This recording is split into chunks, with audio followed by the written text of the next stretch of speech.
Mister মতি class 9 English ফাটুডের বই। এই গল্পটা বাংলায় সম্পূর্ণ লিখেছে ভাই রাহাত আবিরের দ্বারা লেখা। মতি একটি মোরগের নাম। এখানে মানুষের সাথে তাই তুলনা করা হয়েছে। এবং আমিন এখন 17 বছরের, যখন যুদ্ধটা ছড়িয়ে পড়ে। এক সোমবার সকাল সন্ধ্যায় রাতের খাবারের পর আমিন, সে বৃদ্ধ মহিলার ছেলেটা, বলল যে সে যুদ্ধে যাবে। সোনাবান এই কথা শুনে চিৎকার মেরে উঠে এবং সে বলে, তুমি আমাকে একা রেখে যেতে চাও? সে তখন বলে যে, এটা মা, বেশি সময় লাগবে না, ট্রেনিং এর পরে আমি ফিরে আসব। সেই রাতে সোনাবান ঘুমাতে পারেনি। সূর্য ওঠার পর সেই সোনাবান, সে মহিলাটা আহ, হাঁসের ঘর খুলে দেয়। হাঁস রাখার যে ঢোপ, সেই কাঠের ঘর খুলে দেয় এবং হাঁসগুলো সব বেরিয়ে আসে ঝর্ণার মতো এবং চারিদিকে ছড়িয়ে পড়ে এবং সেই সোনাভানকে চারিদিকে ঘিরে সেগুলো গোল হয়ে সকালের খাবারের জন্য তারা কক কক করে ডাকতে থাকে। সে আজকে অনেক সময় বেশি নিচ্ছে, কারণ সে রাতে ঘুমাতে পারেনি। সে পানি দিয়ে ধানের ভুসি, চালের ভুসি মাখিয়ে সে মাটির পাত্রে দেয় এবং তাদেরকে ধরে। 5 মিনিটের মধ্যে হাঁসগুলো গপ গপ করে খেয়ে ফেলে। তারপর পুকুরের উদ্দেশ্যে রওনা দেয়। আমিন তার মুরগির বাচ্চাগুলো তখন বের করে এবং সে তা তুলে ধরে 12 সপ্তাহের সেই কোকারেল মরকটাকে। মরকটা বড় হয়েছে, তার নাম মতি। এবং আমিন বারান্দায় বসে।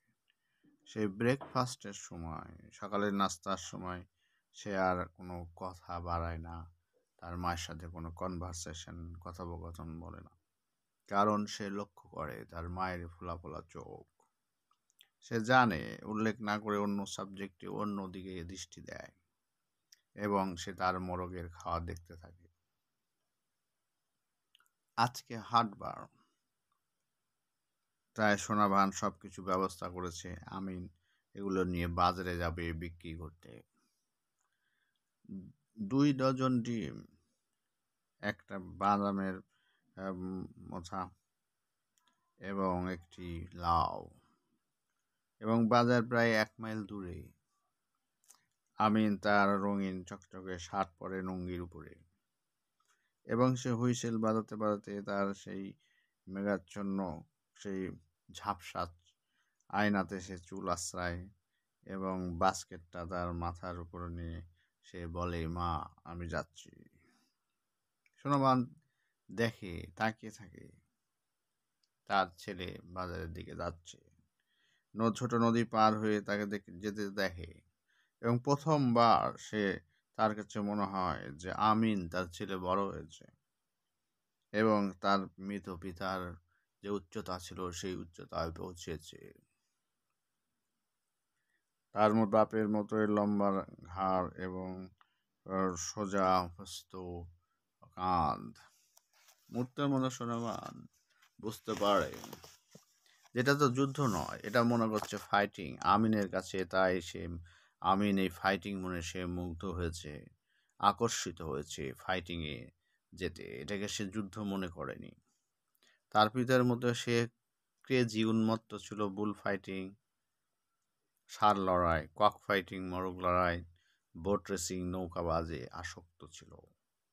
ছেলেও সেরকম বাপের মতো একগুঁয়েমি এবং তার রক্তে বাপের রক্ত প্রবাহিত হচ্ছে। সে একবার যখন যেটা বলবে সেটাই করবে। তার ছোট ছেলে এখন একজন মানুষ।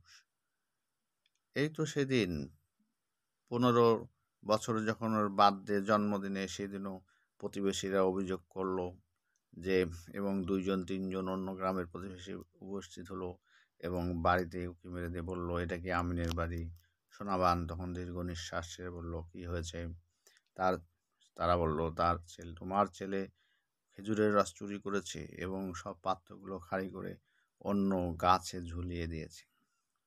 সোনাবান দীর্ঘ নিঃশ্বাস ছাড়ে এবং সেই ভিজিটর সেই অভিযোগকারীদের কাছে মাপ চায় এবং সে বলে সে তো একাকী তার ছেলেকে মানুষ করেছে, তাকে তোমরা ছেড়ে দাও, মাপ করো, আমি হাফ ডজন ডিম দিচ্ছি এবং তোমরা তোমার ছেলে মেয়েদের খাও এবং এই দিয়ে মাপ করো। এই রাতে সোনাভান ঘুমাতে পারে না, বিছনার থেকে উঠে এবং ক্লাসে ভর দিয়ে সে হারিকেন বাতি নিয়ে আমিনের ঘরে যায় এবং বেডের পাশে দাঁড়ায় এবং তার ঘুমন্ত শিশু ছেলের দিকে তাকায় এবং বলে সে ছেলেটা বাপের মতো নাক ডাকছে এবং স্কিন এবং নাক বাপের মতোই, এবং সে তাকে স্পর্শ করে তার গাল এবং প্রশস্ত কপাল।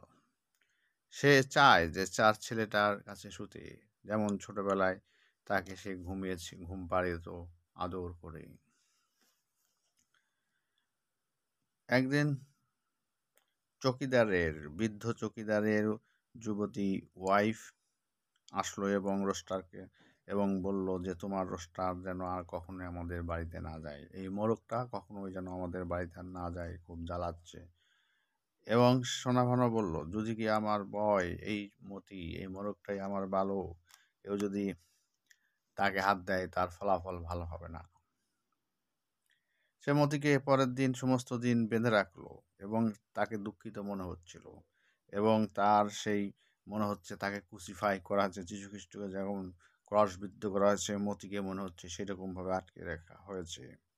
কিছু বালক আসলো এবং সোনাবানকে বলল যে তোমার বালকটা দাও, তোমার সোনাবান রাজি হয় না। কক ফাইটিং খেলার জন্য মতিকে দেওয়ার জন্য সে রাজি হয় না। যদি মেলাতে তাকে নিয়ে যায় তাহলে খেলাধুলা করলে সোনাভানকে তারা টাকা দেওয়ার প্রস্তাব করলো। সে বলল যে না, কখনোই না, সেটা আমার ছেলে, আমি তাকে দিতে পারি না, আমি দেব না।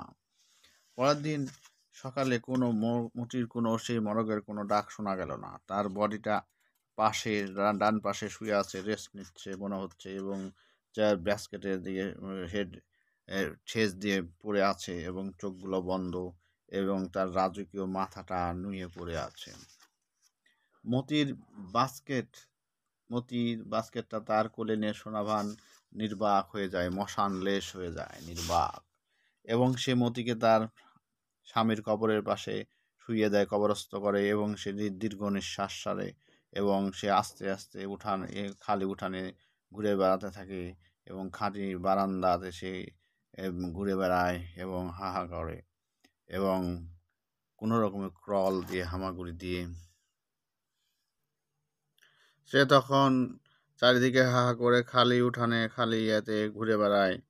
এবং পরের দিন সকালে আবার ঘুম ভাঙে এবং দুপুর গড়িয়ে যায়, সন্ধ্যা ঘুমিয়ে যায়, চলে আসে এবং পাখিরা সেই পাখিগুলো মুরগির বাচ্চা এবং হাঁসগুলো কিচিরমিচির ডাকাডাকি করে, কিন্তু তাদেরকে কেউ বের করে না। প্রথমবারের মতো এর দরজাও আর খুলে না। তার মানে সোনাভান সেই রাতে মারা যায় এবং সে নিস্তব্ধ হয়ে থাকে, যার ফলে কোনো কিছু সেই মুরগির ঢোপ কিংবা কবুতরের ঘর কেউ এবং হাঁসেরদের ঘর কেউ খুলে না। Thank you very much.